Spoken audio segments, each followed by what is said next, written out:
La verdad que hay muchísima preocupación. Ayer, último día del año, hoy último día del año, pero ayer día de los santos inocentes, conferencia de prensa, todo el equipo económico, más el presidente del Banco Central.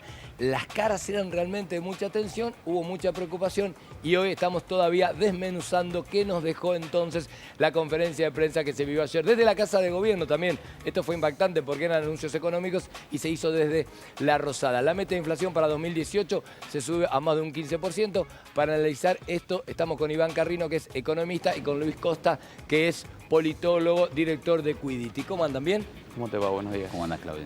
Bueno, desde la economía, lo primero que podemos arrancar diciendo, los anuncios fueron auspiciosos porque se hizo un pequeño balance, raro también hecho por el jefe de gabinete. Después le voy a preguntar a Luis si es lógico que una espada política haga un análisis desde lo económico y los anuncios prácticamente los lleva adelante. Pero digo, los anuncios son para quedarse tranquilos, son para preocuparse. Algunos dicen mini evaluación, otros dicen sinceramiento. Bueno, hubiera sido lindo que fuera un chiste del Día de los Inocentes. No sé si... No te gustó nada. No, fue desafortunada toda la escena donde vos tenés... O sea, el Banco Central se supone que es un organismo autónomo. Autárquico, digámosle a la gente, claro, independiente claro, debiera ser, ¿no? Y que obviamente en el marco de un gobierno que, digamos, en objetivos tendrían que coincidir, ¿no? Es decir, el gobierno quiere bajar la inflación, el Banco Central quiere bajar la inflación. Lo que pasa es que el Banco Central debería decidir de manera autárquica el cómo, con qué instrumentos, claro, cómo, el ritmo, ¿no? Y lo que se vio ayer, que tal vez el mensaje que se quiso dar es estamos todos unidos en el mismo barco, nos queremos todos, pero el mensaje que se vio fue, mire, a Marcos Peña no le gustaba el estilo de Sturzenegger y se lo cambiamos. Y eso es preocupante, y eso te diría que el mundo no lo entiende, y lo entiende mal, y lo lee como, ¿qué está pasando acá, no? Y además tenés otra cosa, el Banco Central vino defendiendo durante todo el año pasado, bueno, este año que está terminando y parte del 2016, un esquema de metas de inflación. ¿Qué quiere decir esto? Que yo digo, bueno, para ser saludable, Iván Carrino tiene que bajar 10 kilos de acá a 3 años. Sí, la meta del año pasado, por eso, del 12 al 17, lo que se le dijo a la gente. Exacto. Y con eso también después te vienen a arreglar las paritarias. Digo, es una especie de herramienta. Ahora, si yo voy falseando la herramienta, se complica. Claro, es una herramienta. Yo digo, bueno, tenemos que bajar de peso a 3 años. Bueno, como no voy cumpliendo, bueno, vos decís, ok, no estás cumpliendo. Bueno, y tenés dos alternativas. Una es reforzar tus esfuerzos para cumplir. Y la otra es relajar los objetivos. Lo que se quiso hacer fue relajar los objetivos y entonces lo que vamos a tener el año que viene es más inflación de la que podríamos haber tenido de haber dejado al Banco Central seguir trabajando con el objetivo de llegar a una inflación del 12% el año que viene. Hoy va a tener que trabajar para ir a un 15%.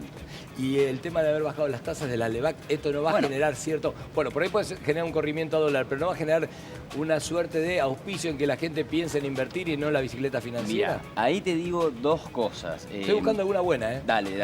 Vamos a ver cuál es la buena. Está difícil. Te digo dos cosas. La primera es...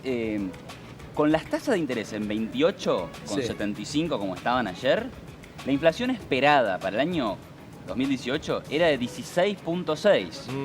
O sea que todavía estabas por encima de la nueva meta, ¿no? O sea que con una tasa alta no estabas cumpliendo tu nueva meta. ¿Me explican por qué la bajan? ¿Entendés? O sea, no veo el margen que hay para bajarla si ya con esta tasa no estabas cumpliendo la nueva meta que es más alta.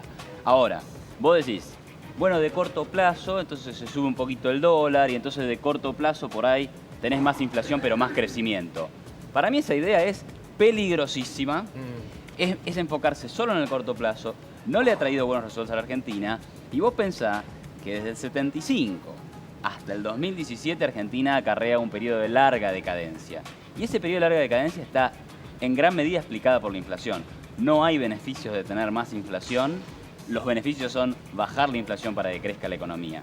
Y un último comentario. La verdad es que la tasa de LEVAC no es la que te define una inversión. No, la tasa que te define una inversión es tal vez la del riesgo país. Y la tasa del riesgo país, dado que Argentina se está normalizando, ahí si querés la buena noticia, la tasa del riesgo país viene cayendo y la inversión viene creciendo en Argentina. Tenemos una recuperación económica. Entonces, ahí si querés está la buena, ¿no? Pero no por esta movida de hoy. Una de buena ayer. y una mala para Luis, pero me parece, la primera que los economistas son como el 9 suplente, viste que cuando el 9 titular no mete goles, todos miran al banco y dicen, poné al suplente, cuando entran son todos malos, con respeto lo digo, pero viste que los economistas fracasan. Y esta para pegarle un poquito al economista de la mesa. Y a Luis, que es politólogo, todo el mundo dice, el problema seguimos hablando de esto, pero el problema de base, Luis, es político. Siempre se dice que el problema es político. ¿Cuál es tu lectura política de lo que se vio ayer? No, en realidad para mí el problema que Argentina tiene es una tensión entre el sistema económico y el sistema político que no se logra resolver, ¿no?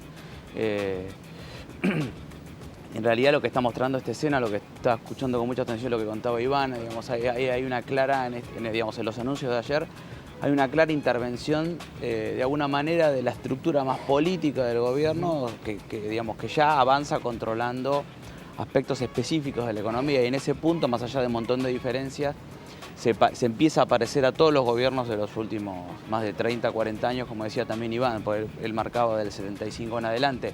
Es decir, ha intentado la política sistemáticamente tratar de dominar los vaivenes de la economía, ¿no?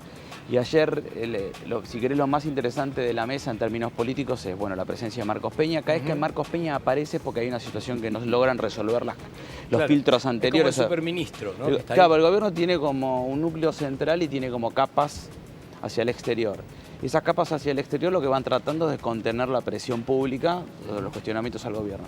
Si esa cuestión pública no logra contener sus trincheras, es cuando aparece Marcos Peña, por ejemplo. Claro. En la discusión de la reforma previsional o de la reforma impositiva, cuando la situación en la calle se hizo muy fuerte y el Congreso fue un caos, termina Marcos Peña dando una conferencia de prensa, ¿no? Y acá, ayer da él una de debilidad política. ¿Qué se vio ayer? Un gobierno que sale a anunciar algo para decir, bueno, rectificamos el rumbo, a muchos les gusta porque dicen, bueno, reconocemos errores, hacemos corrimientos, que es un poco la lógica del primer día, y otros dicen, no, la verdad fue un poco debilidad de reconocer que no están embocando con la economía. ¿Cómo lo lees? No, a ver, entiendo que es un reconocimiento de que la economía sigue necesitando ajustes y que las metas que ellos están trazando son, por lo menos hasta ahora, irreales, ¿no? No lo tomo como un síntoma de debilidad política. En todo caso, refuerza o deja mucho en evidencia el rol central que tiene Marcos Peña y el equipo de jefatura de gabinete, Quintana y Lopetegui, que presiona, digamos, a los sectores, incluido, digamos, al Banco Central.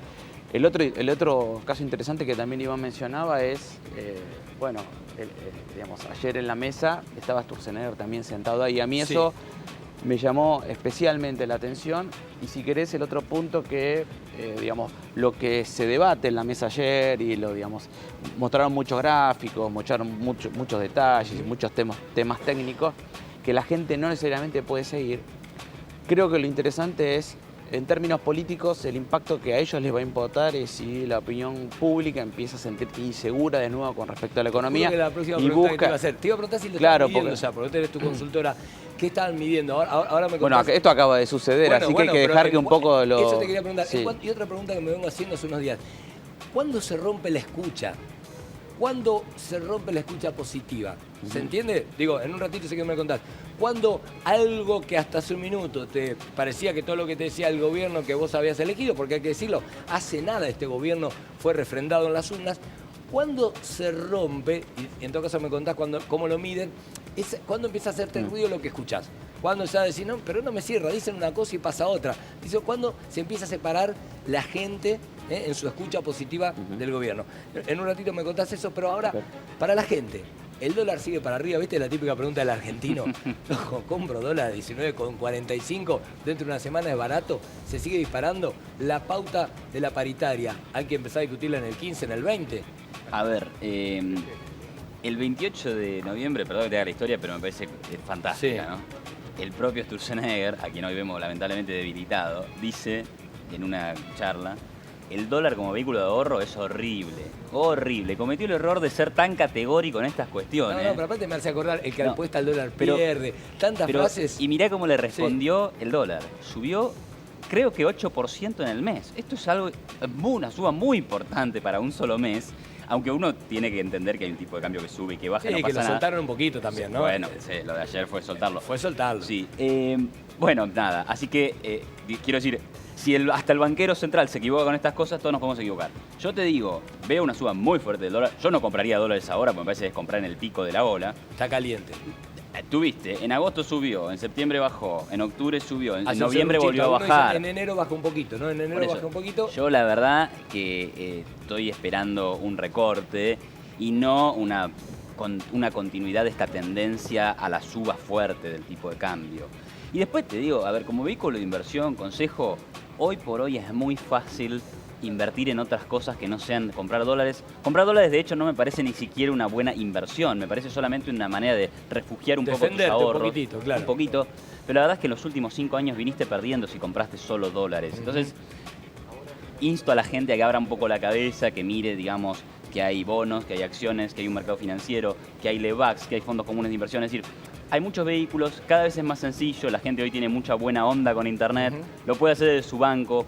Es decir, me parece que es cuestión de ponerse un poquito más creativo y siempre diversificar la cartera, digamos. No es solo comprar dólares, ¿no? Bien, Luis, ¿van a salir a medir qué? ¿Cómo se mide lo que pasó? No, en realidad acá la fibra más sensible, si vos querés, de todos los países de Occidente en cuanto a la relación entre la ciudadanía y los gobiernos es lo que pasa con la economía. Todo lo que podés medir, desde la política en educación, la política en medio ambiente, no sé, la política en materia energética, de todo lo que vos medís, el elemento que es más sensible a la determinación de cómo se lleva la gente con los gobiernos es la economía, ¿no? Ahora, la economía tiene muchas maneras de medirse. Sí. Una es la economía de hoy y otra es la expectativa, por ejemplo, de la economía futura. Este gobierno, bueno, entre otras muchas maneras de medirlo, pero este gobierno se ha caracterizado, por lo menos hasta ahora, por ser un gobierno que sostiene su base de apoyo por aquellos que siguen confiando que este es un proceso que hay que pasar y el futuro va a ser mejor, ¿no? ¿Dónde se rompe? Se rompe en el paso del tiempo y en la no confirmación de las expectativas positivas. Es decir, si la economía sigue aplazando su respuesta positiva, porque hubo algunas en el momento de las elecciones, probablemente muy bien utilizadas por el gobierno, ¿no? Sí. Sobre todo en los niveles muy bajos, hubo desempeños del gobierno muy buenos en la tercera sección. Tuvo ahí una ayuda con algunos créditos para reforma de la vivienda, la UH, bueno, algunas cuestiones que nosotros pudimos detectar. Pero ante tu pregunta se rompe si a mediano plazo las expectativas siguen sin cumplirse, ¿no? Postergadas, ¿no? Sí, perdón, y además... Se sigue corriendo la zanahoria. Claro, digamos, los movimientos del dólar, el movimiento de la bolsa es la manera en que el sistema económico expresa su opinión sobre lo que está pasando, ¿no? La bolsa gana siempre. Ese es un comentario sociológico. Ayer volaron, ¿no?, los papeles. Bueno, sí, ayer tuviste una suba de la bolsa que está relacionada también con la suba del dólar, ¿no? Ahí no siempre es así, pero a veces como sube el dólar, entonces, dado que hay unos papeles que cotizan acá y también cotizan afuera, entonces se ajustan al tipo de cambio, digamos, que no... O sea que por ahí tuviste la mala respuesta del dólar, pero la buena respuesta de la bolsa. Tenemos que cerrar, pero en una línea, me dicen cómo va a ser el 2018 cada uno en su palo. El político habría mucho para hablar, ayer reapareció Cristina, fuerte, en Avellaneda, pero en una línea, me dicen, o le dicen a la gente, ¿qué 2018 vamos a tener? ¿Desde lo político y desde lo económico? Mirá, yo creo que Argentina, a pesar de todas estas cuestiones y de lo que no me gustó de la conferencia de ayer, yo creo que se está transformando en un país más normal y más predecible. Entonces, en ese sentido, la economía la vemos creciendo poco, pero creciendo al fin, creando empleo, una inflación que va a ser más baja que la de este año, eso, digamos, no cabe dudas, ¿no? Más que pusiste una meta más fácil de cumplir. Entonces, bueno, de a poco se va normalizando. Yo creo, soy moderadamente optimista que esto de a poquito va a ir avanzando y eso es lo que veo para 2018. Un año más tranquilo y más aburrido, por suerte. Luis. No veo una dominación política fuerte, veo una oposición que va a intentar ver qué hace de sí misma, pero muy dispersa, muy atomizada. Y veo un gobierno batallando mucho con la situación diaria. Y me imagino un gobierno que tiene alguna chance de no tener un año muy interesante en términos de imagen, pero como no tiene elecciones, va a tratar de ejecutar algún tipo de acción porque no tiene que someterse al voto, ¿no? Así que tiene mayor margen de maniobra. Pero me imagino un 2018 un poco más chato de lo que yo te hubiese dicho hace 4 o 5 meses, ¿no? Gracias a los dos, Luis Costa, director de Equity, Iván Carrino, economista. Le agradecemos a ambos y esperemos que tengamos un 2018 pletórico, ¿no? Como dicen todos, que es dicho de felicidad. Agradecemos, Patito, a...